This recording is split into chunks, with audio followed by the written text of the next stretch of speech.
Bienvenue pour cette nouvelle vidéo, durant laquelle je vais parler de l'intelligence émotionnelle, dont vous avez certainement entendu parler.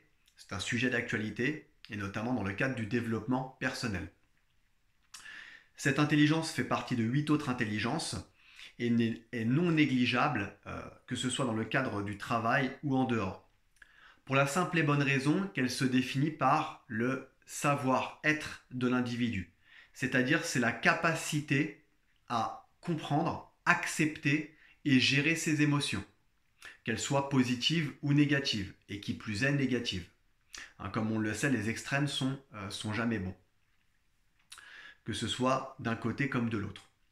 Donc le fait de gérer ses émotions, ça va permettre d'une part de mieux anticiper dans sa vie, de faire des choix plus raisonnés, d'éviter les situations conflictuelles, d'éviter les situations d'aversion, de rancœur.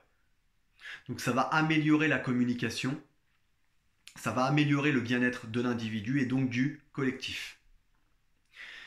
À savoir que cette aptitude, elle est de plus en plus mesurée et évaluée dans le cadre d'un recrutement de futurs collaborateurs, parce que c'est une soft skills, donc une compétence douce, qui vient compléter les hard skills, donc ça c'est en anglais, les termes un peu grossiers, que sont les compétences liées directement à l'activité.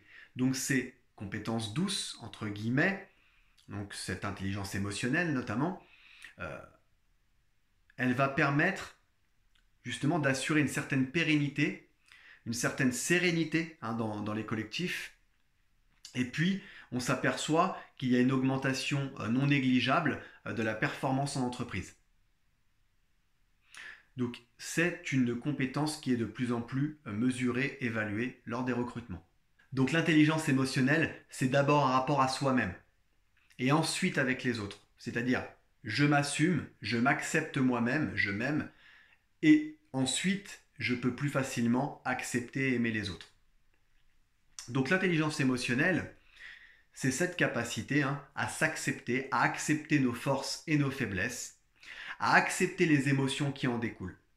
Le fait de les accepter, on peut plus facilement les déterminer, les définir, les décrire. Et plus on peut les décrire, plus on peut les maîtriser.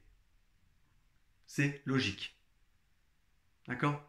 Que ce soit la tristesse, que ce soit la colère, que ce soit même des états de bonheur, que ce soit négatifs ou positifs, mais être capable de les décrire et ensuite de les assumer. Et c'est surtout les assumer le problème. Donc quelqu'un qui a une bonne intelligence émotionnelle est capable d'assumer ses émotions et donc il les gère totalement. Donc ça permet d'avoir une maîtrise de soi, le fait dans cette optique-là, et ça permet de faire face beaucoup plus facilement à des situations, à des épreuves auxquelles nous devons faire face, que ce soit dans la vie de tous les jours, que ce soit au travail, dans le cadre familial, dans le cadre sportif par exemple, etc. Exemple, je suis en train de travailler, j'ai un dossier, plusieurs dossiers sur lesquels je me suis penché, je suis dans les temps, plutôt bien dans ma tête, bien dans ma peau, là, tout se passe bien. On est mercredi et un dossier me tombe dessus. C'est une urgence et je dois le rendre pour vendredi dernier carat.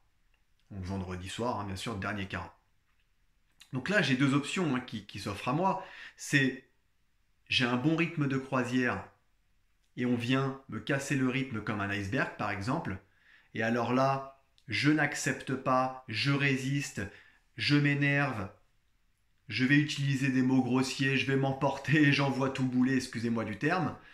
Ou alors, deuxième choix, je relativise, j'accepte. Alors, accepter ne veut pas dire j'accepte sans rien dire, avec soumission. J'accepte, je relativise, je réfléchis, je me concerte avec la personne qui m'a probablement donné ce travail à faire, j'essaie de comprendre d'où vient l'urgence, j'essaie de comprendre pourquoi, quel est l'intérêt pour l'entreprise, pour moi, etc., etc. Et de là, on avise.